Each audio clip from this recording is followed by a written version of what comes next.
Boa noite a todos. Obrigada aos participantes. Obrigada a quem vai eventualmente assistir essa aula depois. Bem-vindos a mais uma aula do apoio científico da CPCAM. Eu sou a doutora Letícia Maier e hoje eu recebo o doutor Gregory Pessoa para falar sobre os canabinoides na prática clínica.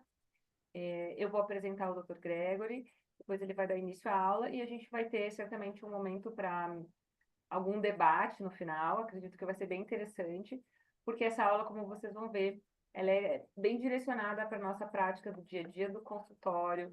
Nós vamos abordar aqui dosagem, titulação, tipos de óleo, efeitos adversos, interações medicamentosas.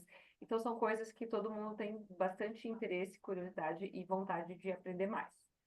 Então, eu vou seguir apresentando o Dr. Gregory. Quem tiver interesse em saber um pouco mais sobre a CPCAM, por favor, pode entrar em contato e nós estamos à disposição.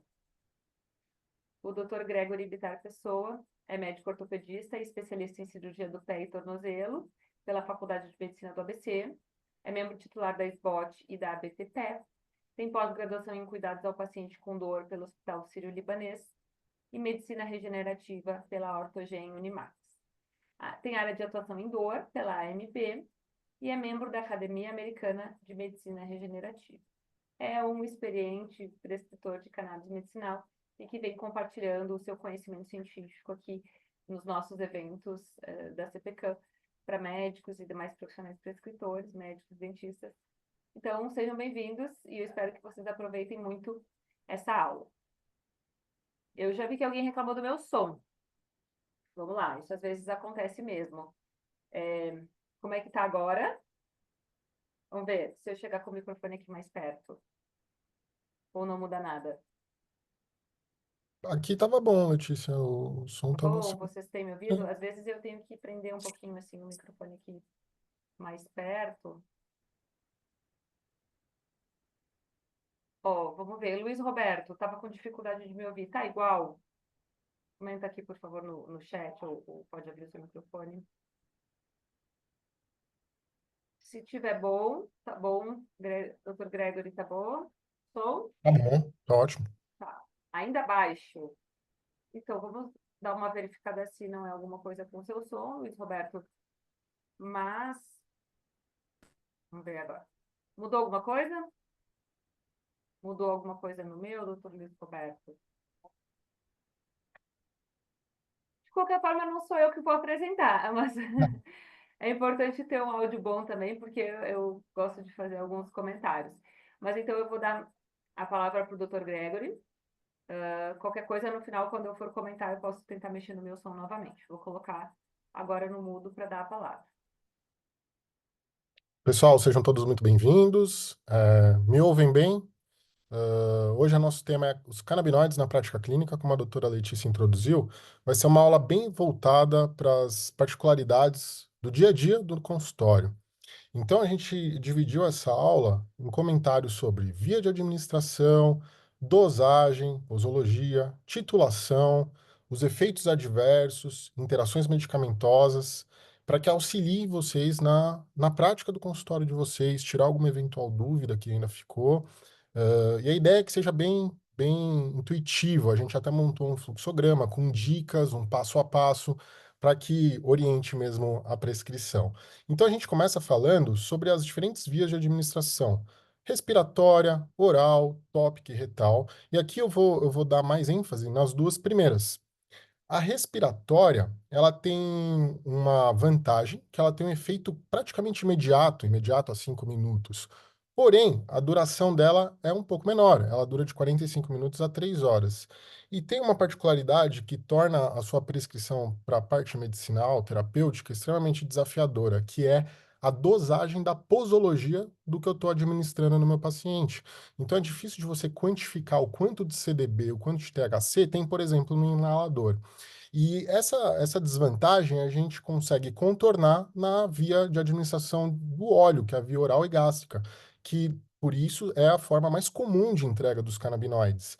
Porque, além de econômico, a gente consegue quantificar o que a gente está dando. O efeito demora um pouquinho mais, tem aquela 1 hora e meia a 2 horas, porém a duração é maior. 6 horas a 9 horas. E isso se torna muito interessante quando eu estou pensando em tratar um paciente com uma doença. As duas vias, a gente tem que lembrar que elas passam por um processo de aumento de temperatura dos percussores dos fitocannabinoides, para que eles sofram aquela descarboxilação e se tornem aí e venham a ficar nas suas formas ativas, o THC e o CBD.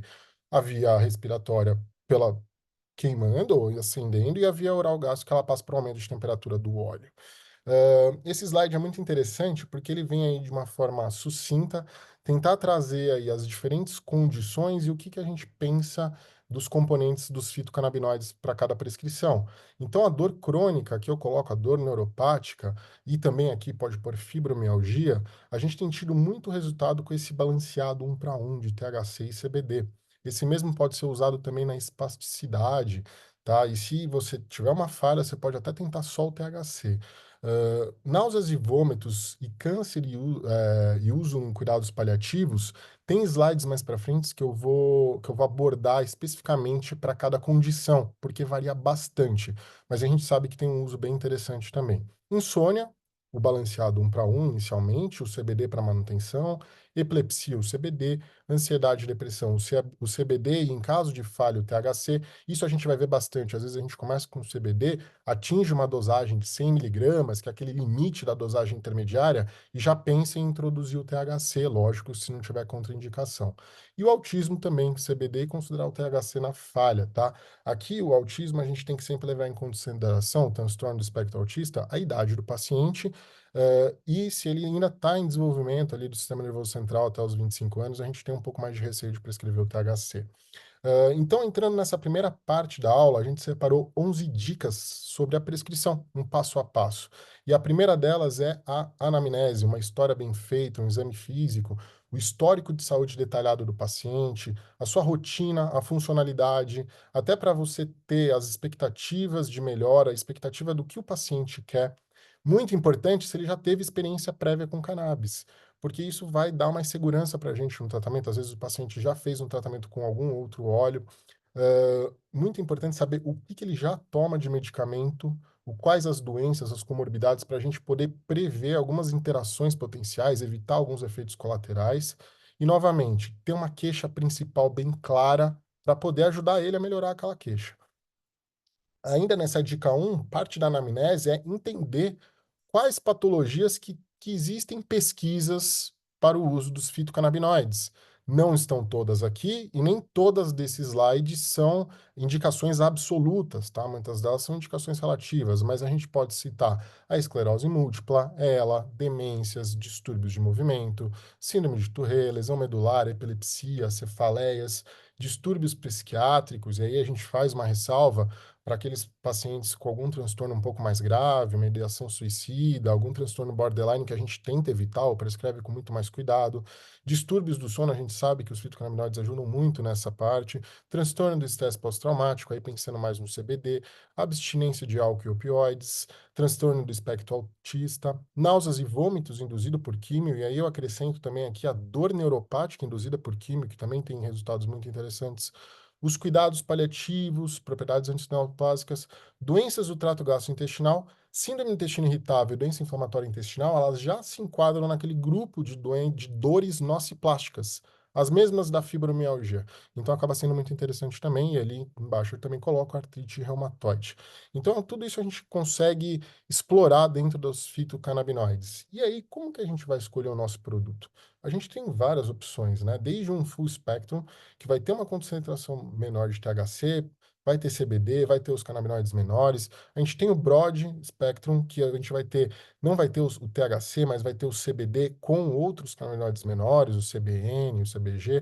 O CBD isolado, a gente tem o CBD predominante, o balanceado 1 para 1 de THC e CBD, que é muito interessante naquelas dores crônicas neuropáticas, e só o THC predominante. Então, os próximos slides vão ajudar a gente a pensar, a montar uma linha de raciocínio sobre qual óleo que a gente vai escolher. A primeira coisa que a gente tem que entender é avaliar na nossa sugestão de abordagem se esse paciente tem uma indicação do uso de THC e se ele não tem nenhuma contraindicação relativa ao THC. E quais seriam essas contraindicações? Esse slide é muito interessante. Crianças e adolescentes, como eu citei, menores de 25 anos, eles estão ainda com o sistema nervoso central em formação e a gente ainda não tem estudos substanciais que apontem como o THC pode interferir na formação do sistema nervoso central. Eu não prescrevo THC em crianças e adolescentes. Lá fora, o pessoal já tem prescrito com mais frequência, então ainda é uma área que a gente está tateando a entrada. Atletas profissionais, né, que são testados no antidoping, obviamente a gente não vai prescrever para eles. História de abuso de substâncias ou doença psiquiátrica com psicose, esquizofrenia, histórico pessoal familiar, a gente também tem que ficar muito atento, porque a gente pode tirar o paciente daquele equilíbrio basal que ele está da doença. Se tem uma hipersensibilidade conhecida, doença cardiovascular instável, como arritmias, a gente também tem que ficar atento. Gestantes, lactantes, doença hepática severa é uma contraindicação ao THC, porque o THC ele é metabolizado no fígado com as enzimas do citocromo P450, que a gente vai ver mais para frente, então a gente tem que ficar bem atento a isso também. E aqui eu acrescentaria até pacientes anticoagulados, a gente vai ver que a gente tem que ficar bem atento também. Então, a gente vai ter aqui na sequência do nosso fluxograma. Esse nosso paciente tem alguma contraindicação ou hipersensibilidade ao THC? Se sim, a gente vai preferir aquele broad spectrum, que é um prevalente de CBD, ou um full spectrum com uma dose bem baixa de THC, ou mesmo CBD isolado. Se não, a gente fica mais confortável para uma prescrição de um mesmo full spectrum, começando com ele, ou até mesmo evoluindo para um balanceado de 1 para 1 de THC e CBD, ou um predominante de THC. E aqui na nossa situação 3 a gente tem algumas condições para considerar o início já com uma prescrição de THC. Por exemplo, náuseas e vômitos pela químio, THC ajuda demais. As dores crônicas, principalmente neuropáticas, as nociplásticas, a fibromialgia lá embaixo. Aqui eu coloquei não as nociceptivas inflamatórias. Dor aguda, dor nociceptiva, talvez não seja o melhor campo de atuação para nós ajudarmos esse paciente com dor.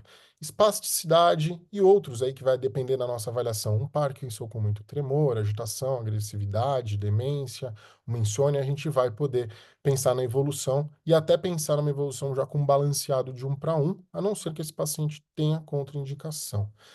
Aqui a gente sempre brinca, né? Start slow, but go. Ou seja, a gente vai devagar e a gente vai mostrar na nossa prescrição que a gente começa com uma gotinha à noite, vai evoluindo para de 12 em 12 horas, 2 vezes ao dia, e vai aumentando a posologia, mas a gente precisa começar. Se o paciente tem indicação, se vai beneficiar ele, a gente precisa ter coragem de começar. Avaliar de forma frequente a resposta do nosso paciente, se ele está tendo melhora, se ele está tendo algum efeito adverso, para a gente fazer um ajuste de dose, ou mesmo procurar por alguma outra doença, ver qual medicamento que ele está tomando que possa estar dando alguma interferência medicamentosa, interação medicamentosa. Uh, Evitar sempre os efeitos adversos. Lembrando sempre, isso eu acho que eu vou repetir umas 3 vezes nessa aula, é uma medicina personalizada, não existe receita de bolo. É uma terapia que é individualizada para cada paciente. O acompanhamento desses pacientes tem que ser feito de perto, ou seja, uma comunicação adequada, informações claras, tem que explicar para o paciente o que é a medicação, quebrar algum preconceito inicial, explicar os possíveis efeitos adversos esperados que são normais de acontecer. Para quê? Para que ele não desista da terapia, para que ele saiba que aquilo pode acontecer, é normal, ter uma expectativa de melhora dentro da evolução da prescrição. Reavaliações frequentes. Quando o paciente ele é novo na prescrição, ele vai introduzir a terapia com cannabis medicinal, é interessante a gente ver ele semanalmente ou no intervalo de 2 semanas, não espaçar muito esse acompanhamento. E é importante ter acesso tanto do médico prescritor ao paciente, como o contrário, o paciente ao médico prescritor. Então, aquele WhatsApp às vezes funciona muito bem para a gente sinalizar ou tranquilizar o paciente frente a algum efeito adverso. Aqui sobre as dosagens e orientações gerais, aqui a gente coloca que o aumento da posologia pode ser feito a cada 3 a 7 dias, mais comum a gente faz semanalmente, 7 dias. E a dose dividida de 1 a 4 tomadas diárias. Mais comum, a gente entra na primeira semana com uma tomada à noite e vai passando para 2 tomadas ao dia. Isso é o que eu gosto de fazer. Não existe dose máxima, mas a gente tem que sempre lembrar principalmente no produto balanceado, de olhar para o THC para ajustar a nossa dose. E aqui a gente vai ter uma tabelinha com uma orientação de doses para vocês. Orientar a administração correta, por exemplo, a ingestão sublingual, orientar o paciente a fazer esse uso após as refeições. Uma dieta com lipídios, ela auxilia na absorção, porque os fitocannabinoides são lipofílicos. Então, tudo isso faz diferença na eficácia da terapia. E o que é importante, não adicionar ou ajustar os outros medicamentos antes de achar a famosa dose-alvo, dose terapêutica da nossa terapia. Porque se a gente tirar uma medicação antes da hora, pode desequilibrar, desbalancear a doença de base do paciente, ele pode piorar a dor e ele pode ter a sensação de que a terapia canabinoide não está fazendo efeito. Então, a gente sempre mantém a prescrição do paciente, introduz a nossa terapia com fitocannabinoides. A partir do momento que a gente tem melhora, que a gente acha a nossa dose, a gente vai tateando diminuição de dose de outros medicamentos ou até mesmo a retirada. E, obviamente, alguns a gente nem vai mexer. Então, aqui é a dose inicial, quando a gente fala de predominância de CBD. Sempre pensar se o paciente é frágil, se ele tem risco de queda, se ele tem hipersensibilidade ou alguma outra interação medicamentosa.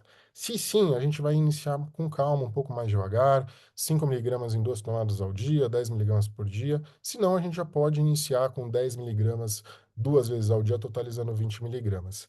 Ao longo da semana, o paciente não tendo efeitos adversos, tendo ainda necessidade de aumento da posologia, como não obteve resposta, a gente vai aumentando ali 10 miligramas a cada semana, a gente dobra a dose para aquele paciente que tem todas aquelas contraindicações ou aqueles cuidados, né, hipersensibilidade. O paciente que não tem, a gente vai dobrar, aumentando 20 miligramas na semana. Isso é uma receitinha, não uma receita de bolo, mas uma orientação inicial que pode ajudar a gente. Quando o paciente já tem experiência da terapia ou não tem efeitos adversos, a gente pode fazer esse aumento mais rápido. Nem sempre a gente precisa começar com uma dose tão baixa.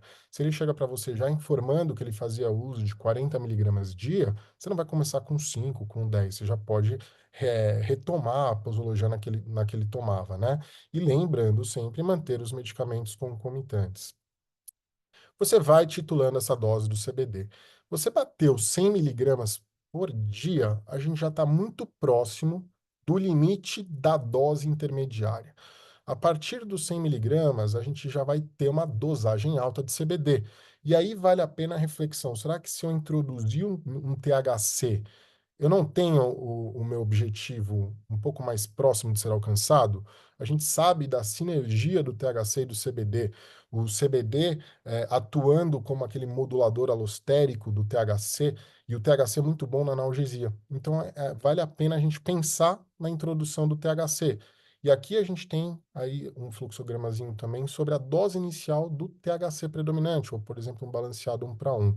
Novamente, a gente tem que pensar naquele paciente, se ele tem aquela fragilidade ou hipersensibilidade, se tem alguma interação medicamentosa. Se sim, começa devagar, 1 miligrama de THC por dia. Se não, pode ir um pouquinho mais, 2 a 2,5 miligramas de THC por dia. As duas dosagens são baixas, tá? Preferencialmente uma tomada única à noite na primeira semana, não tendo ainda uma resposta terapêutica suficiente, ou você considerando que a dose ainda está muito baixa, pode aumentar a cada semana, por exemplo, naquele paciente hipersensível, 1 miligrama, dobramos a dose, e dividir a dose de 12 em 12. Já naquele paciente que não tem a hipersensibilidade, vamos dobrar 2 a 2,5 miligramas a cada semana e também dividir a dose. Aqui a gente colocou um máximo de 40 miligramas dia de THC. Novamente, esses 40 miligramas a gente vai estar ali no teto da dose intermediária. A partir daqui, a gente já está em dosagens bem altas de THC. Inclusive, os 40 miligramas dia já é uma dosagem alta, tá? No limite do intermediário. Desculpa, o limite do intermediário é 20 miligramas dia. 40 miligramas já é uma dosagem alta. Novamente, mais rápido para pacientes com experiência ou sem efeitos adversos e mantendo as doses dos medicamentos concomitantes. O que é importante nesse acompanhamento? O perfil hepático, lembrando sempre daquela metabolização dos fitocannabinoides. Após um mês já é interessante pedir algum exame, se o paciente já é um pouco mais idoso, se ele já tem alguma comorbidade, se ele faz uso de outros medicamentos contínuos que possam ter metabolização hepática, também é importante fazer essa avaliação. Pacientes com hepatopatia prévia, eu tenho o costume de nem prescrever ou prescrever com muitas ressalvas e considerações, tá? Avaliar muito bem antes do seu início de tratamento. A escolha do nosso produto também é fundamental. Óleos com uma concentração maior, eles acabam precisando de uma dosagem menor para você atingir a miligramagem terapêutica. Então, tem um custo-benefício melhor para o paciente. Por exemplo, esse 3.000 miligramas de CBD por frasco acaba sendo bem interessante para o paciente. Fazendo a prescrição, algumas dicas. Agora a gente já tem o formato digital, o MEMED. Inclusive, as prescrições da CPCAM estão no MEMED a partir de agora. O Carlos pode depois comentar também. A gente pode prescrever no receituário branco simples, quando é importação. Tem que lembrar sempre da data da receita, o uso contínuo, se for o caso, estimar o número de frascos da sua terapia. Se é um paciente que já faz uso com frequência, você pode pôr até 1 ano de terapia para ele não ter que ficar fazendo aquele registro, aquela autorização da Anvisa, que pode ser um pouco chato, quem já fez sabe. E aqui são algumas dicas, né? Saber qual óleo que você está prescrevendo, quantas gotas por ml, qual a posologia do seu óleo, para você poder informar certinho para o seu paciente. O acompanhamento inicial para aquele paciente que já é de costume de prescrição pode ser feito mensal, a cada 3 meses. Para pessoas que você está introduzindo a medicação, populações especiais, ou aqueles que você ainda não achou a dose terapêutica alva, a dose ideal, considerar semanalmente, a cada 2 a 3 semanas, um acompanhamento mais de perto, tá? Eh, Sempre revisar a sua prescrição se surgir um novo fator, como, por exemplo, uma comorbidade que o paciente desenvolveu, alguma doença que ele descobriu, entrou com um medicamento novo, você pode tanto ajustar a dose dos fitocannabinoides ou ajustar a dose do outro medicamento em conjunto com outro especialista dele. Então, ali foram as primeiras 11 dicas. As referências dessas informações, elas vão estar no final da aula, tá? No slide final. A partir de agora, tudo que eu disser, as referências vão estar nos slides de cada informação. E eu começo trazendo para vocês um compêndio de algumas patologias e doses para mostrar para vocês o quanto que essa posologia ela varia entre os trabalhos e entre as prescrições, o quanto que não existe mesmo uma receita de bolo.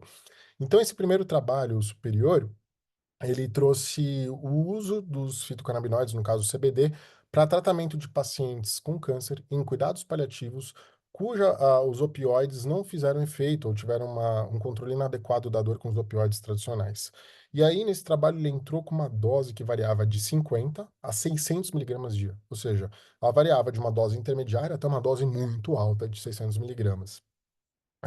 Eu não vou discutir os resultados do trabalho, até esses trabalhos foram alvos da última aula, mas aqui eu trouxe mais para ilustrar as posologias. O segundo estudo, o que está no meio do slide, ele foi utilizado como o CBD adjuvante no tratamento de câncer de próstata. Veja, ninguém quer tratar câncer de próstata com CBD, mas ele adjuvante, ele se mostrou eficaz para diminuir sintomatologia e PSA. E a gente vê muitos trabalhos sobre oncologia, a gente tem que lembrar que em muitos tumores, no caso da próstata, ocorre um aumento da expressão dos receptores CB1 e CB2. Então, a gente tem esse campo de atuação dos fitocannabinoides para a oncologia muito interessante. E nesse segundo estudo, a gente teve o CBD nas dosagens de 600 a 800 miligramas dia, também é uma dosagem bem alta de CBD. E o nosso último estudo, ele foi feito para avaliar os fitocannabinoides, no caso o CBD, como uma profilaxia pré-quimioterapia para os pacientes com câncer não desenvolverem dor neuropática induzida por químio, que a gente sabe que é uma consequência que pode acontecer. E a posologia que ele usou foi de 300 miligramas dia em 2 tomadas de 150 miligramas de óleo de CBD. Então, alguns exemplos aí dentro da oncologia. É, Aqui a gente teve um trabalho para insônia e a solução que ele utilizou foi de THC 10 miligramas, CBN 1 miligrama e CBD 0,5 miligramas em uma dose única noturna. E ele teve bons resultados. Essa outra revisão sistemática que a gente já conversou também, tanto no grupo de apoio como em aulas anteriores, a gente tem aqui algumas posologias. A posologia do primeiro e do terceiro estudo, do Weisman, é a mesma, 0,2 miligramas por quilo de THC. Vamos fazer um exercício. Se pensar num paciente de 100 quilos, a gente está falando de 20 miligramas por dia, que é o teto da dose intermediária do THC. Então, a gente dividindo em duas tomadas, 10 miligramas em duas tomadas, que é uma prescrição totalmente factível para um paciente, mas já no limite de se aumentar mais, você está numa posologia alta de THC. O segundo estudo administrou 250 miligramas de CBD, de dose diária, tá? E o último estudo, ele administrou 1 miligrama de THC por inalador. Então, aqui a gente cai naquela consideração que é de difícil dosagem dessa posologia, a gente acaba não usando tanto. E esse estudo também trouxe aqui um exemplo de uma posologia na fibromialgia, em que a gente utilizou 4,4 miligramas de THC e uma dose bem baixa de CBD, 0,08 miligramas dose diária. Por que que eu trouxe todos esses números? Para mostrar o quanto que a posologia varia, o quanto que a gente tem que avaliar caso a caso. Então, essa prescrição, ela é personalizada, ela é individualizada. A gente sempre tenta começar com dosagens menores e evoluir de forma lenta e gradativa até alcançar a nossa dosagem terapêutica alvo. Lembrar sempre das respostas bidirecionais dos fitocannabinoides. Eu montei um gráfico para a gente aqui, para entender o que é isso. Se a gente começa com uma dosagem muito alta, a gente pode passar da dosagem terapêutica alvo e não pode ter efeito da nossa prescrição. Então, novamente, pela segunda vez na aula, não existe uma receita de bolo. Aqui as dosagens sugeridas, e essa eu coloquei em intervalos de doses que são consideradas intermediárias, 5 a 20 miligramas de THC por dia, 2 vezes ao dia para mim é suficiente. E de CBD, 20 a 100 miligramas de CBD dia também. Aí ele vai obedecer, se você utilizar junto com o THC, ele vai obedecer as duas tomadas do THC também. Se a gente quer ir um pouquinho mais além, esse slide é aquele que pode printar, tirar foto, que é muito interessante. A gente tem as referências de dose, desde a microdose de THC, que a gente pode considerar sendo 0,1 miligramas a 0,4 miligramas, a dosagem baixa, 0,5 miligramas a 5 miligramas, dosagem intermediária de 6 a 20 miligramas de THC e dosagens mais altas, a partir de 20 miligramas de THC, aí até 40, 50, que já são doses bem altas de THC. E o CBD, a gente tem dosagem baixa de 0,4 miligrama a 19 miligramas, talvez aquele estudo de 0,08 entrasse aqui numa microdose de CBD, uma dosagem intermediária de 20 a 99 miligramas de CBD e dosagens altas já consideradas de 100 a 800 miligramas de CBD. E aqui foi aquela curva que eu comentei com vocês, que essa é uma curva de dispersão demográfica de Gauss, aquela curva clássica que a gente pode utilizar aqui nos nossos fitocannabinoides para entender que se a gente passa a dosagem ótima, se a gente começa a dar dosagens muito altas, a gente pode perder os benefícios terapêuticos da nossa prescrição. E aqui o grande desafio que torna mágica essa área, que a gente continua sempre estudando, estudando, e os trabalhos continuam sendo produzidos. Essa dosagem ótima, ela varia entre os pacientes. Como, por exemplo, um paciente obeso, que ele tem um IMC mais alto, ele pode ter uma porcentagem de gordura mais alta no corpo dele. A gente sabe que a medicação é lipofílica, ela pode exigir dosagens mais altas. E um dos estudos que eu passei para vocês aqui já, ele falava exatamente isso. Para pacientes mais obesos, eles precisaram de doses mais altas para conseguir a eficácia terapêutica. E, novamente, isso nos remete a uma prescrição personalizada e, mais do que nunca, uma evolução lenta e gradativa, sempre buscando atingir essa dose ótima. Aqui a gente trouxe um slide com um exemplo e modelo prático de prescrições. Então, vamos pegar ali o 1 para 1, que eu adoro, porque é muito bom para as dores crônicas que batem muito no meu consultório, como a minha especialidade de base ortopédica. Então, a gente vai ter, na primeira semana, 2 gotas à noite. Vamos evoluindo semana a semana. 2 gotas à noite, 2 de manhã. Na terceira semana, 3 gotas de manhã e 3 à noite. É muito interessante esse balanceado 1 para 1, que ele fica muito fácil de fazer conta, né? Então você veja, 3 gotas equivalem a 1 miligrama de CBD e 1 miligrama de THC. Então, se você pensar em 6 gotas de 2 tomadas ao dia, a gente vai estar falando de 4 miligramas de CBD, 4 miligramas de THC. Não é uma dosagem alta de nenhum dos dois. Então, a gente ainda vai ter muita margem para evoluir nessa prescrição. Essa orientação ela fica disponível para vocês também. Quem tiver interesse, eu, Carlos, a Letícia, a gente vai disponibilizar. É até um guia muito interessante. Não é a receita de bolo, mas pode ajudar a gente no nosso início da prescrição. Para começar a falar agora um pouquinho da nossa segunda parte da aula, que são os efeitos adversos, as interações medicamentosas, eu trago para vocês esse Doutor slide. Gregory, posso Oi, fazer posso fazer uma pausa, já que a gente vai mudar lógico. um Quer que pouquinho eu o volto um? assunto?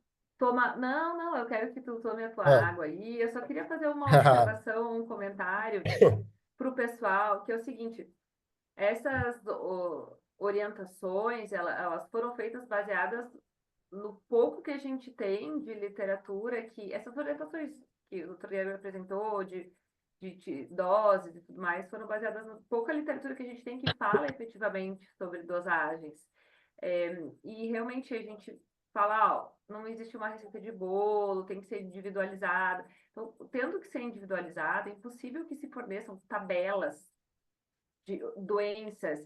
A gente vê muito Alzheimer, tal dose, epilepsia, né, refratária tem canabidiol isolado para epilepsia refratária, dosagem por peso. Isso se aplica somente a isso. E a gente vê muita extensão dessa orientação para outras condições e para outros tipos de óleo que não são canabidiol isolado. Então, isso não condiz com a nossa prática, não pode ser utilizado.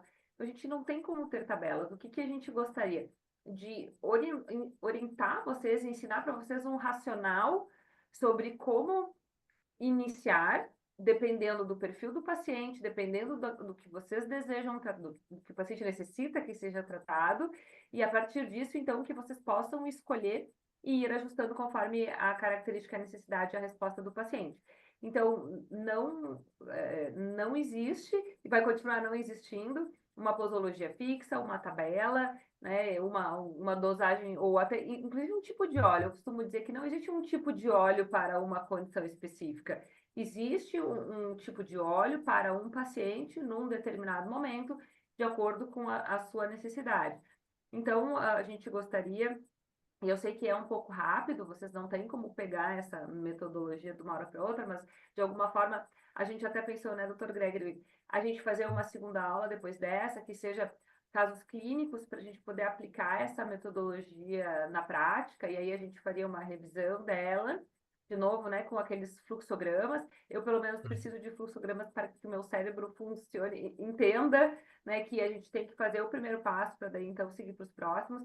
E é então que vocês entendam que, apesar de não existir uma diretriz, um protocolo, que existe uma forma racional da gente pensar nessa, né, tipo de óleo, dosagem de início, dosagem de titulação, até onde chegar quando, por exemplo, tentar uma outra abordagem como o acréscimo de THC, né? Quando a gente não tem um controle adequado da dor com CBD, por exemplo.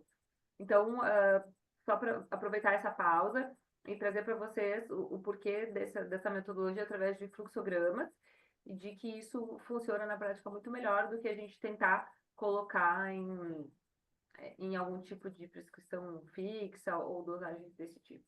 Então, vamos passar para a segunda parte e aí no final a gente pode conversar com vocês um pouco mais quando tiverem dúvidas, de repente até dar uma passada novamente ali no fluxograma. Obrigada, Perfe- doutor Greg. Obrigado a você, Letícia. Então, a gente entrando aí nessa área de efeitos adversos, é muito importante a gente fazer só uma breve revisão, lembrar que o nosso THC, ele é um agonista parcial dos nossos receptores CB1 e CB2, ou seja, ele concorre com os nossos endocannabinoides, com a anandamida e o 2-araquidonilglicerol, 2-AG, para ligar nesses receptores.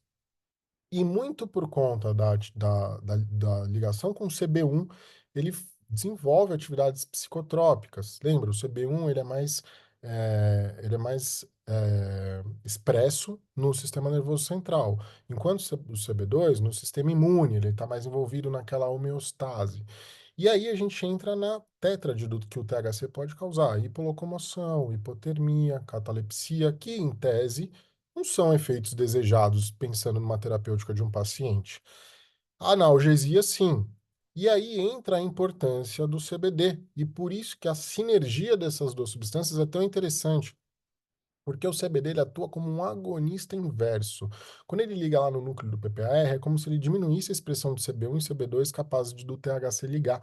Então, ele modula os efeitos colaterais induzidos pelo THC, como ansiedade, fome, sedação, taquicardia. Essa modulação tem um nome, modulação alostérica negativa CB1 e CB2. E por isso que a gente tem uma tendência cada vez maior de prescrever essas duas substâncias juntas e cada vez menos, lógico, dependendo da indicação, efeitos adversos, interações medicamentosas, prescrever um ou outro só isolado. Para exemplificar esses efeitos adversos, eu trouxe aqui uma tabelinha de um dos estudos que eu já citei na aula, para a gente ver quais são os mais prevalentes efeitos adversos que a gente tem que orientar o nosso paciente. A gente fala de efeitos gastrointestinais, como diarreia, náuseas, dores abdominais, estomacais, pode acontecer, isso não é infrequente, até porque nós estamos administrando um óleo para o paciente. Efeitos gerais, como fadiga, um pouco de prostração, isso é comum. Alguns pacientes já queixaram para mim, doutor, aquela primeira semana eu fiquei que não tinha muita vontade de estava meio cansado. Então, é uma coisa que pode acontecer. Outros efeitos colaterais no sistema nervoso, como cefaleias, insônia e até na pele, como racha, estão descritos. Então, é bom a gente conhecer, informar para o nosso paciente, para que, se caso apareça, ele não abandone a terapia. A gente possa orientá-lo sobre isso, ajustar a dose, ou esperar ter uma expectativa de melhora frente a esses efeitos adversos. Aqui, esse outro trabalho, que é o da insônia, ele também traz alguns efeitos adversos. Nenhum deles graves, tá? Lembra, essa prescrição, ela tinha muito THC, né? 10 miligramas de THC, apesar de não ser uma dosagem intermediária, mas comparada ao CB, né? O CBD, ela era predominante. E os nossos pacientes, o que tivemos de efeitos colaterais aí? 40 eventos. Cefaleias, xerostomia, com a boca seca, tontura, náusea, ataxia, o olho seco, pode acontecer. E aqui eu trouxe também destacado alguns critérios de exclusão, quando a gente tem que atentar para tomar um pouco mais de cuidado na prescrição. No caso desse trabalho, ele simplesmente excluiu, não deu para nenhum desses pacientes. Doenças cardiovasculares significativas ou uma doença psiquiátrica ou psicopatologia importante, como aquelas que a gente já citou. Também é interessante a gente saber das interações medicamentosas, tá? Lembrando que a interação medicamentosa é esse efeito de um fármaco que pode ser alterado pela administração prévia ou concomitante de outro fármaco. Nem sempre a gente considera essa interação efeito adverso, depende. E por quê? O que é importante? Que nós, como os prescritores, reconhecemos os riscos e a possibilidade de interação e a gente nos antecipe para tomar as medidas adequadas para que isso não aconteça, e minimizar os riscos disso. Lembrando sempre que quando a gente fala de farmacocinética, os fitocannabinoides, como diferentes fármacos, sofrem uma absorção, distribuição, uma ação, eles são metabolizados, e esse metabolismo, na maioria das vezes, ocorre no fígado, através das enzimas como P450, até serem excretadas pelo rim na urina, e serem eliminadas do nosso organismo. Então, o citocromo P450, ele é um conjunto de enzimas responsáveis por esse metabolismo, tanto de substâncias endógenas como exógenas em medicamentos. São 6 enzimas principais que estão descritas aqui do lado esquerdo da tela, não vou citar as siglas, não precisa. Uh, Fato é que essas enzimas metabolizam 90% dos fármacos que nós utilizamos hoje. Então, a chance da gente estar diante de uma interação medicamentosa, ela existe, é real. E elas podem aumentar ou diminuir essa biodisponibilidade dessas enzimas, alterando a ação desses fármacos. Os fitocannabinoides são metabolizados de forma extensiva pelo citocromo P450 e inibem muitas dessas 6 enzimas, ou seja, tem um potencial de interação medicamentosa, aumentando ou reduzindo a ação de outros fármacos. Então, o CBD ele é metabolizado por essas enzimas do P450, gerando o 7-hidroxicanabidiol. E o THC, ele é metabolizado gerando dois produtos, o 11-hidroxi-THC e o 11-carboxy-THC. Então é importante a gente ter essa consciência para poder atentar para as medicações de uso contínuo dos nossos pacientes. Lembrando que os estudos ainda estão em desenvolvimento, não são restrições ou contraindicações absolutas. A gente consegue ajustar doses, tanto do nosso fitocannabinoide, como da medicação de uso contínuo do paciente. Alguns exemplos. O CBD, interferindo com anticonvulsivantes. Então, a coadministração do CBD, ele gera um acúmulo do metabólico ativo, do N-desmetilclobazam, por conta da diminuição das enzimas do citocromo P450 e potencializa efeitos adversos dessa medicação, como sonolência e sedação. Uma alternativa seria ajustar a dose do clobazam. É uma alternativa. Ou ajustar a dose do CBD. Outra interação que acontece, o CBD e o THC com a varfarina e a fenytoína. Ele diminui também a enzima, essa daqui especificamente a P2C9, inibe o metabolismo desses fármacos que ficam na concentração sérica, com sua concentração sérica aumentada. Então a fenytoína pode acontecer uma neurotoxicidade e a varfarina um risco de hemorragia. Por isso que a gente tem que sempre tá muito atento para esse tipo de paciente, esses pacientes anticoagulados, a gente tem que prestar muita atenção. A varfarina, por exemplo, um anticoagulante, a gente não pode prescrever? Não, não é isso. A gente tem que tomar mais cuidado, a gente tem que dosar o INR de uma forma mais, acompanhando mais de perto, ajustar o anticoagulante, tem que ter todo um cuidado maior. E é isso que a gente tem que ter essa consciência, saber qual paciente que a gente tem que acompanhar mais de perto, qual paciente que a gente está numa zona de segurança maior. Esses mesmos fitocannabinoides, eles também geram uma interação medicamentosa com aqueles pacientes oncológicos que estão fazendo tratamento com imunoterapia.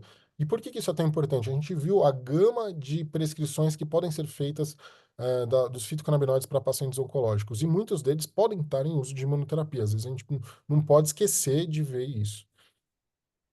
Também existe interação com depressores do sistema nervoso central, como álcool, sedativos, opioides, potencializando os efeitos desses sedativos, aí principalmente em função do THC, ou seja, aumentando a sedação que essas substâncias podem gerar.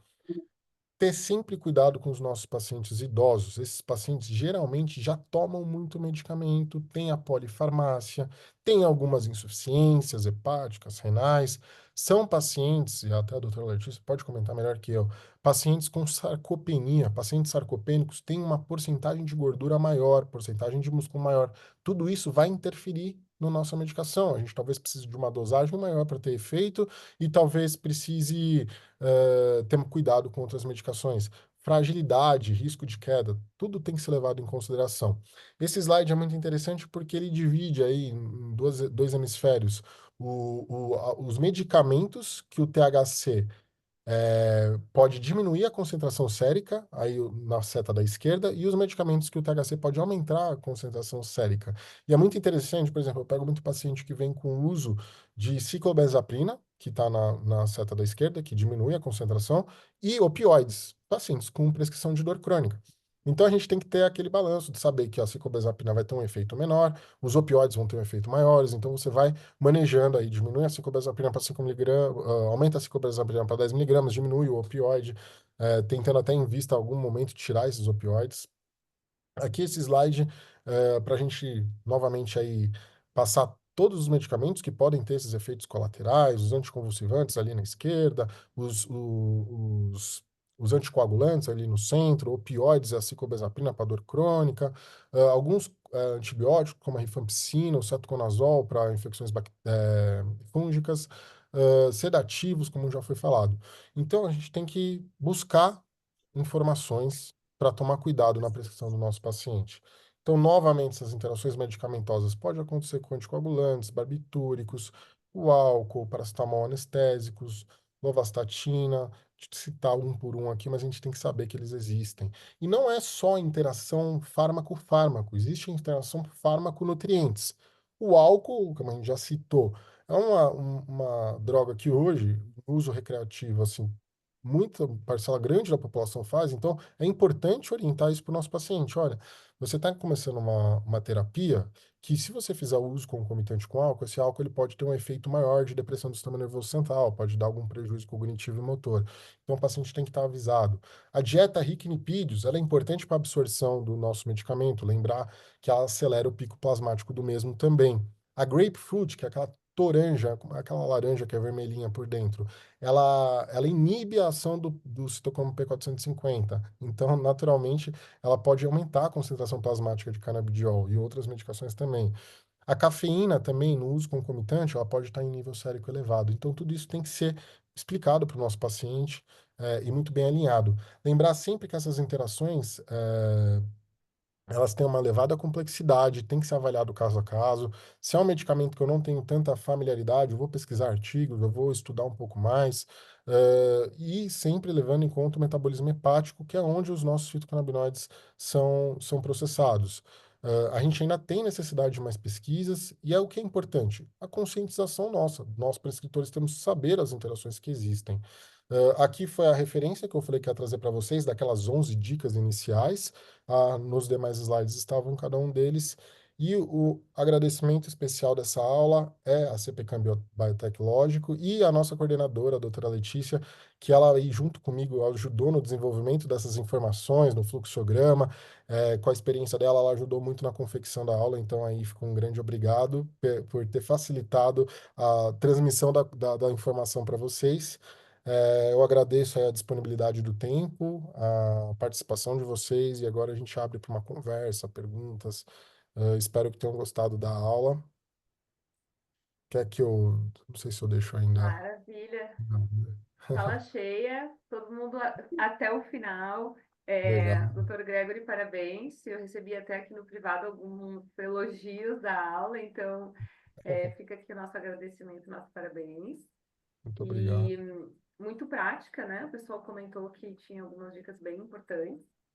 E tem uma pergunta aqui que eu acho que é legal a gente comentar, doutor Gregory, que como faz quando o paciente faz uso de medicamentos que têm interação com cannabis? Foi a tua abordagem aí final, mas acho que é legal responder esse comentário. Sim, isso vai variar muito em relação a qual medicamento que ele está fazendo uso. A gente tem a opção de titular tanto o nosso fitocannabinoide, como titular o medicamento que ele está fazendo, que ele está utilizando. Isso tem que fazer, lógico, às vezes não é um medicamento da nossa especialidade, mas se a gente tiver um domínio dessa titulação, diminuir sabendo, prevendo o que vai acontecer. Lembra daquele slide da setinha? Existem medicamentos que eles vão diminuir a biodisponibilidade sérica em presença dos fitocannabinoides, enquanto tem outros medicamentos que vão aumentar. Então a gente tem que saber em qual dos dois quadros ele se enquadra e tentar titular a respeito de evitar as interações medicamentosas.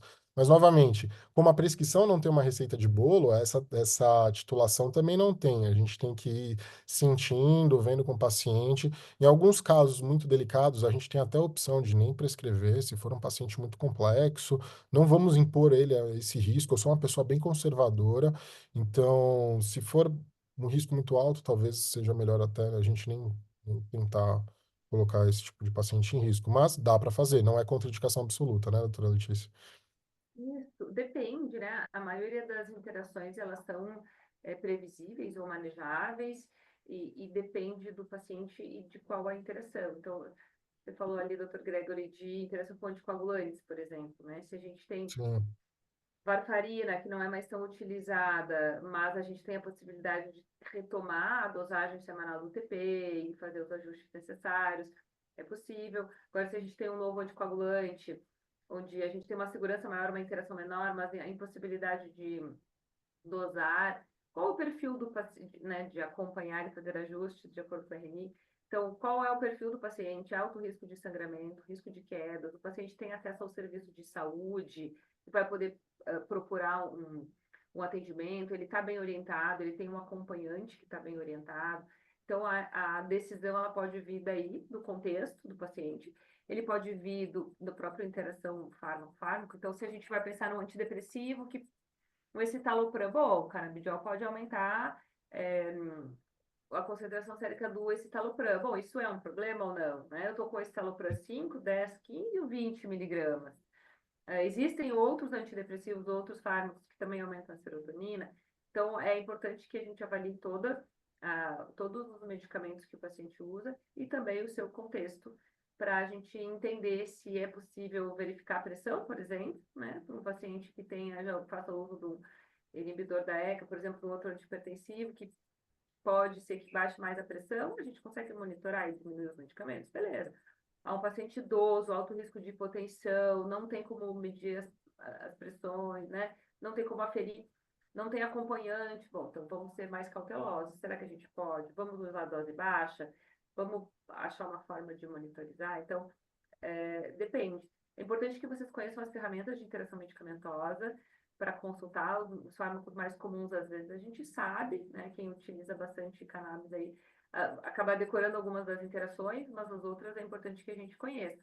Hoje mesmo eu tive que cruzar uma interação com um imunobiológico, com alguns medicamentos psiquiátricos que são mais raros. Eu uso as plataformas de interação e tem uma plataforma específica de cannabis até.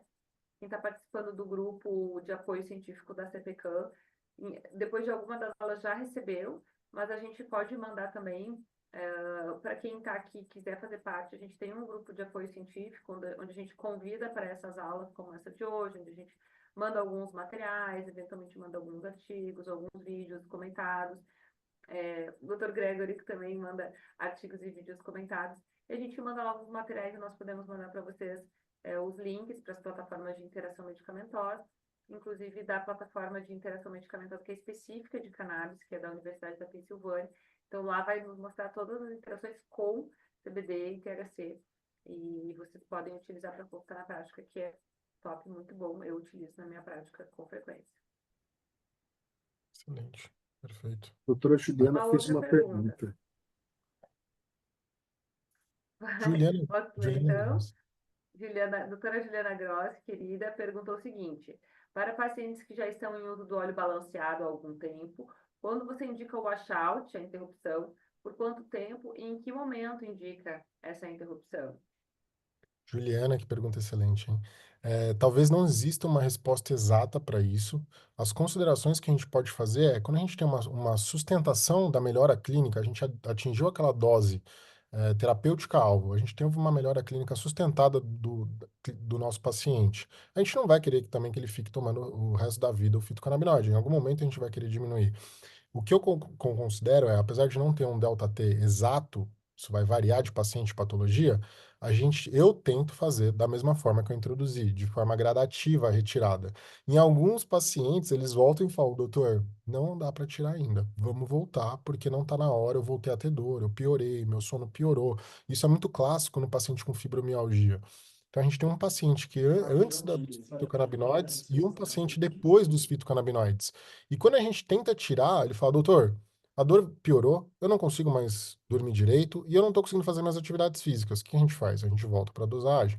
Mas não tem um tempo determinado certo. Mas sim, quando o paciente já tem uma melhora sustentada da clínica, eu vou tateando essa retirada gradativa da mesma forma que eu introduzi. Não existe uma receita de bolo para isso. Qual a sua experiência, Letícia, em relação a isso? Esse washout, ele não existe uma obrigatoriedade, isso não é algo que tenha que ser feito. Depende, né? Depende, essa dose que pode induzir tolerância é variável de pessoa para pessoa e normalmente acontece quando a gente utiliza doses altas. Então, se você me diz assim, geral, o paciente usa a tempo óleo balanceado. A tempo quanto? 1, 2 miligramas, né? O doutor Gregory mostrou ali uma tabelinha. Doses baixas, altas, médias. Geralmente, com doses baixas de THC, essa tolerância não acontece. A gente não precisa fazer o washout nunca, né? Nunca, digamos, durante a duração do nosso tratamento, que vai ser definida tanto pela condição quanto pela resposta. Então, se a gente tem alguém que passa a não manifestar mais o benefício que tinha percebido anteriormente, a gente pode pensar que ele tenha passado por uma tolerância. Claro que é importante que se avalie nesses casos se a pessoa passou por outras condições que podem ter aumentado, por exemplo, quando a gente está falando de dor, a pessoa está estável, digamos, e de repente passa a ter dor novamente. Será que ela chegou numa tolerância no seu medicamento? Ou ela está passando muito tempo sentada, parou de fazer atividade física, está com alguma outra condição que surgiu, não está mais fazendo filho, alguma coisa que pode ter piorado a dor dela. Bom, vamos ver se existe algum desses fatores, vamos tentar resolver. Não resolveu, aí eu acho que é válido que a gente tente fazer esse washout. E não existe uma regra, mas eu gosto de uma dica de um médico americano chamado Dr. Sulak, Dustin Sulak, acho que é esse o nome, não me lembro direitinho, mas é que lá nos Estados Unidos eles usam muito THC, porque eles têm a forma vaporizada, eles têm a venda do THC livremente, então, principalmente na forma vaporizada, que essa tolerância acontece de uma maneira mais rápida, lá ele faz uma pausa de 6 dias, ele tem uma metodologia específica lá dele, que é uma pausa de 6 dias, sendo que, se não me engano, 3 dias são totalmente sem o medicamento, os outros 3 dias ele reintroduz na metade da dosagem anterior. E ele até disse que muitas vezes o paciente não precisa voltar na dose anterior, ele consegue ter o mesmo resultado reintroduzindo uma dose menor. Então, quando eu suspeito que haja uma tolerância, aí então eu proponho um washout e não proponho que seja um tempo muito prolongado. Me parece, né, que alguns dias já são suficientes para que esses receptores CB1 retomem a sua atividade normal. Perfeito. Pergunta Doutora excelente. Letícia, Pois não, doutor me Carlos? permite compartilhar aqui uma tela com o QR Code do nosso grupo de apoio científico? Sim, Legal. sim, pode ser que o pessoal queira participar, então pode, por favor. Nós temos essas aulas, então, para o pessoal entender melhor, quem não participou das anteriores, nós temos as aulas com o Dr. Gregory Pessoa uma vez por mês, janeiro, fevereiro, março e abril, então a gente tem mais 2 aulas. Nós ainda vamos abordar os canabinoides no esporte, né, Dr. Gregory, e no paciente oncológico. Essas são as nossas próximas aulas, mas vocês certamente vão ficar sabendo, tanto nos grupos quanto no Instagram, ou se vocês estiverem fazendo parte do grupo de apoio científico da CPK, a gente divulga por lá também, além de alguns outros materiais que a gente costuma divulgar. As aulas ficam gravadas, mas não são para distribuição indiscriminada, tá? Então, elas não vão subir para um site, elas vão ser distribuídas para quem nos solicitar, né? Ou para quem se inscreveu, eventualmente não conseguiu participar, pode pedir para a gente, que daí a gente disponibiliza. Mais alguma pergunta, pessoal? A gente tem também representantes que fazem o trabalho de apresentar a empresa para você, de apresentar os produtos. Quem quiser conhecer um pouquinho mais sobre os produtos da CPK, o Dr. Carlos disponibilizou para a gente ali o nosso catálogo e também no grupo de WhatsApp o catálogo está fixado ali nas mensagens superiores. E também vocês podem entrar em contato com a gente pelas nossas diferentes plataformas e isso pode ser disponibilizado. Se vocês não tiverem mais perguntas, a gente vai finalizando por aqui, pedindo as últimas palavras. Doutor Carlos Araújo, algum comentário?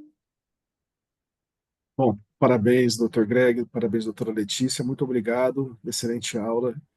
Eu gostei da dinâmica dessa aula, diferente, muito boa mesmo. Complementando, para aqueles que se inscreveram e não puderam participar, a gente disponibiliza, né? Eles têm acesso pelo link. E vocês também, se tiverem interesse em ter integrado a gravação, nós enviamos também. É só entrar em contato conosco pelo comercial@cpcam. Boa noite, muito obrigado. Vou deixar com vocês o encerramento. Um abraço para todos. Perfeito. Então, eu gostaria de agradecer a todos os presentes e a quem eventualmente for visualizar essa aula depois. E, doutor Gregory, por favor, algum comentário final? Queria agradecer a presença de todos, agradecer a CPCAM, Carlos, doutora Letícia, pelo convite e a participação com tanta gente legal, interessada, perguntas boas. Para mim é sempre um prazer. E a gente, mais uma vez reforçando, fica à disposição de vocês, caso tenha alguma dúvida de prescrição, algum caso que queira discutir. Eu e a doutora Letícia, a gente tem um canal aberto com vocês lá no grupo, ou mesmo nosso contato pessoal, que eu deixei ali no final da aula. Podem entrar em contato, dividam alguma experiência, dúvida, ou até mesmo alguma coisa para a gente complementar aí nas nossas aulas. Então, só agradecer mesmo. Exatamente, é isso mesmo. Qualquer coisa vocês podem me chamar, podem seguir nas redes, que vocês também vão ficar sabendo por lá de alguma eventual aula, ou até alguns outros eventos que a gente está combinando aí para os próximos meses, que vão ser feitos especialmente para o pessoal que está interessado no assunto cannabis medicinal. Muito obrigada e boa noite para todos. Boa noite, obrigado.